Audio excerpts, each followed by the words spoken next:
இன்று அநேகர் தங்கள் வாழ்க்கையில் நடந்த சில காரியங்களை உலகத்தின் கண்களில் பார்த்து அதை தங்கள் தோல்விகளாக கருதி வருத்தப்படுகிறார்கள். ஆவிக்குரிய கண்ணோட்டத்துடன் பார்த்தால் தேவன் ஒரு உயரிய திட்டத்திற்காகவே இந்த பாதைகளில் நடத்தினார் என்பது புரியும். யோசேப்புக்கு தேவன் கொடுத்த தரிசனம் நிறைவேற அவன் சகோதரர்களால் பகைக்கப்பட வேண்டியதாயிருந்தது, குழியில் போடப்பட வேண்டியதாயிருந்தது, அடிமையாக விற்கப்பட வேண்டியதாயிருந்தது, செய்யாத தவறுக்காக சிறைச்சாலை வரை செல்ல வேண்டியதாயிருந்தது.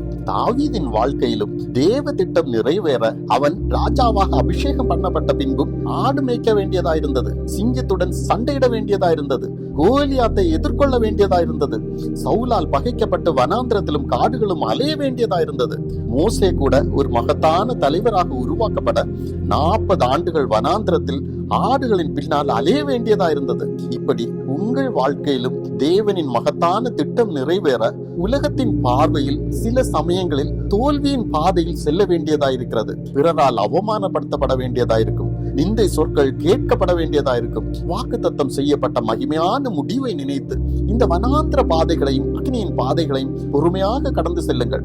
உங்கள் வாழ்க்கையில் இன்று நீங்கள் அனுபவிக்கும் கடின பாதைகள் உங்கள் தவறான தீர்மானங்களால் வந்தது கிடையாது, அது தேவ திட்டத்தின் படிதான் நடக்கிறது. பிரியமானவர்களே, வருத்தப்பட வேண்டாம், நாளைய தினத்தை குறித்து கவலைப்பட வேண்டாம்.